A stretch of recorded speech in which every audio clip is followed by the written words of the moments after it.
अरब दुनिया के सबसे अहम मुल्क सऊदी अरब में बड़ी तब्दीलियां आ रही हैं, जिसका कुछ अर्से पहले तक तसव्वुर भी नहीं किया जा सकता था।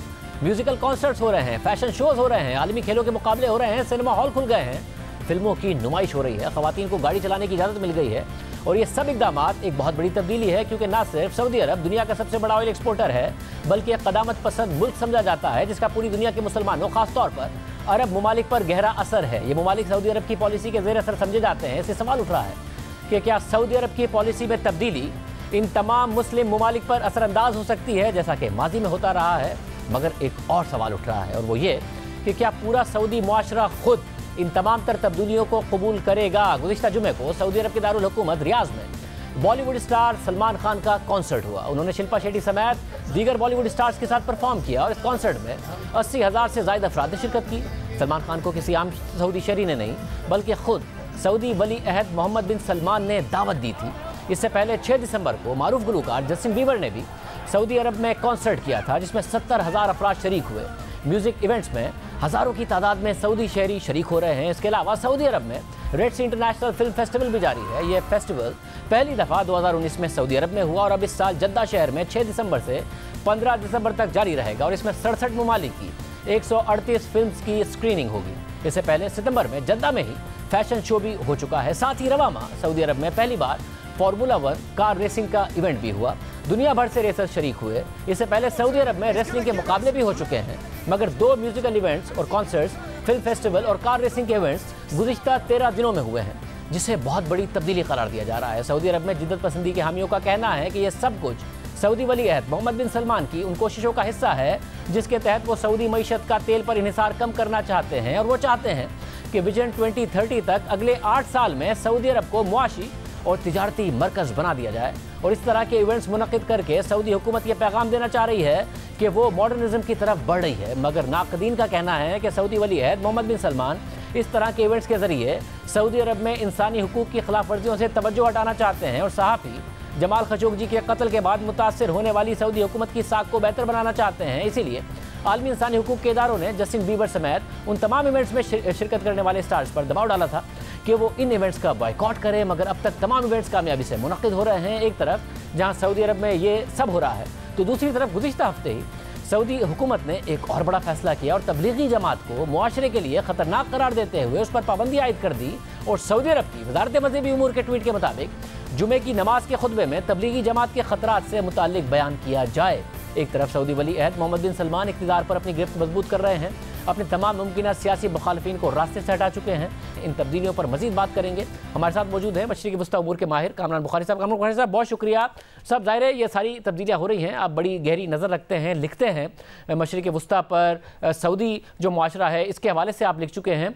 स्पोर्ट्स के इवेंट्स होना, सिनेमा खुल जाना, ख़वातीन को ड्राइविंग की इजाज़त मिलना, आपको लगता है कि जो पैगाम वो देना चाहते हैं या जिस तरफ मुआशरे को ले जाना चाहते हैं, सऊदी मुआशरा और पूरी जो सोसाइटी है वो इसको एक्सेप्ट भी करेगी और इसको वो इम्प्लीमेंट कर पाएंगे जो करना चाह रहे हैं?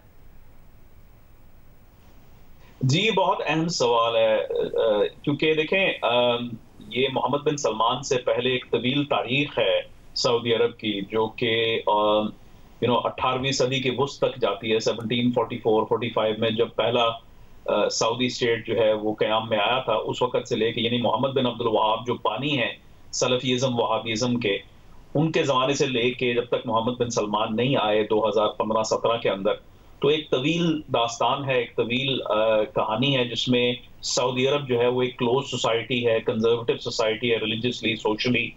तो हालांकि बतदरीज यानी कई दिहाइयों में थोड़ा थोड़ा जो है करके तो ओपनिंग आई थी, लेकिन वो बहुत ही जो है टैक्टिकल लेवल पे।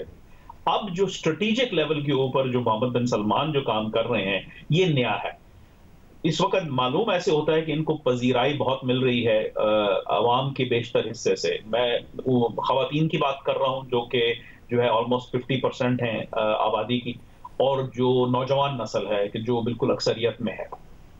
लेकिन ये कहना कि जो कुव्वतें कबायली और जो रिलीजियस एस्टैब्लिशमेंट है, वहाबी सलफी एस्टैब्लिशमेंट है, वो इसको एक्सेप्ट कर लेगी, ये जो है मैं समझता हूँ मुश्किल काम होगा। अभी मेरा हाल ही में मैंने एक वॉर ऑफ आइडियाज के ऊपर एक किताब छपी है, जिसमें मेरा एक चैप्टर है सऊदी अरब के ऊपर। तो उसमें मैं बयान करता हूं कि ये सब नया नया है, लेकिन ये है कि ऐसा नहीं है कि वो कोई मिसकैलकुलेट बड़े पैमाने पे कर रहे हैं। वो भी ज़ाहिर है फूंक फूंक के कदम रख रहे हैं, देख रहे हैं कहाँ से जो है उनको सपोर्ट मिलेगी इस जो मुआशरती और फंडामेंटली जो रिलीजियस चेंज आ रहा है जो किंगडम के अंदर। मतलब अगर जो मोहम्मद बिन सलमान का अपना इमेज था और ज़ाहिर फिर सऊदी अरब का इमेज, जिस तरीके से सियासी मुखालफिन के साथ उन्होंने डील किया, फिर इंटरनेशनली जो जमाल खशोगी का वाक़या हुआ उसके बाद जो रेपुटेशन बुरी तरीके से ख़राब हुई, अभी तक इंटरनेशनली हम देखते हैं कि सऊदी अरब पर इस हवाले से दबाव है। आपको लगता है कि अपना वो इमेज इन तमाम चीज़ों से वो बेहतर कर सकते हैं जो डैमेज हुआ था रेपुटेशन को?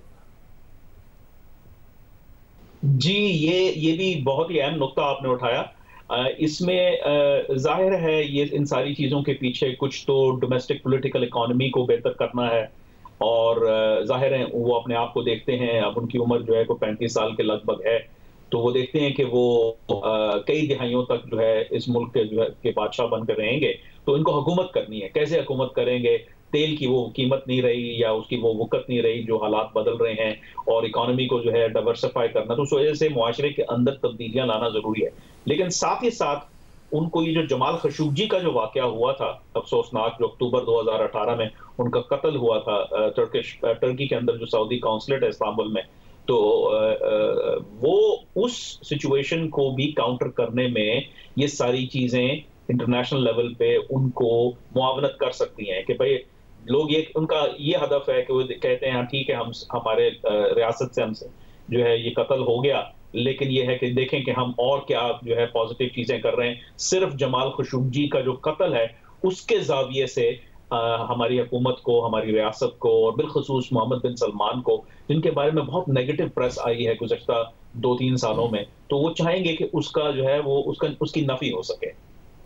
बहुत शुक्रिया। राय आपने सुनी। मशरिक़ वस्ता में बड़ी तब्दीलियाँ हो रही हैं। इसराइल को तस्लीम किए जाने के बाद पहली दफ़ा किसी इसराइली वज़ीर आज़म ने मुत्तहदा अरब अमारात का दौरा किया है और इस दौरे के एजेंडे में ईरान भी शामिल है। इस दौरे को खित्ते की सियासत के लिए बहुत अहम करार दिया जा रहा है। इसराइली वज़ीर आज़म इतवार को मुत्तहदा अरब अमारात पहुँचे, जहाँ उनका भरपूर इस्तकबाल किया गया, और आज उन्होंने मुत्तहदा अरब अमारात के वली अहद शेख मोहम्मद बिन ज़ैद अल नहयान से मुलाकात की है। इस मुलाकात को तारीखी करार दिया जा रहा है।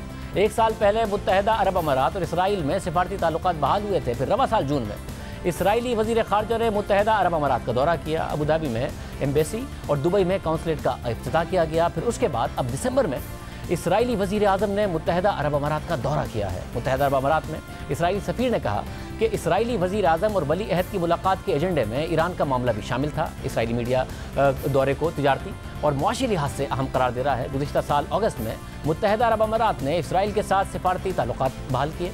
फिर उसके बाद बहरीन, सूडान और मराकश ने भी इसराइल के साथ सिफारती ताल्लुकात कायम किए, और अब यह हाई प्रोफाइल दौरा हुआ है। और रॉयटर्स के मुताबिक इसराइल ने अरब ममालिक के साथ मुश्तरका दिफा तश्कील देने का मामला उठाया है, जो उसकी तरह ईरान की सरगर्मियों से मुतालिक एक सा खदशात रखते हैं। मुत्तहदा अरब अमारात ने ईरान से रब्ता किया है और गुज़िश्ता हफ्ते को अपने नेशनल सिक्योरिटी एडवाइज़र को ईरानी नेशनल सिक्योरिटी एडवाइज़र और ईरानी सदर से मुलाकात के लिए ईरान भेजा, और अब इसराइली वज़ीर आज़म मुत्तहदा अरब अमारात में है। रॉयटर्स के मुताबिक फ्लाइट ट्रैकिंग ऐप से पता चलता है कि इसराइली वज़ीर आज़म के जहाज़ ने सऊदी अरब की फ़िज़ाई हुदूद इस्तेमाल की, जिसके इसराइल के साथ बाज़ाब्ता सिफारती ताल्लुकात ही नहीं है। मगर गुज़िश्ता साल सऊदी अरब ने इसराइल और मुत्तहदा अरब अमारात के दरमियान फ़िज़ाई राब्ते के लिए अपनी फ़िज़ाई हुदूद इस्तेमाल करने की इजाज़त दी थी।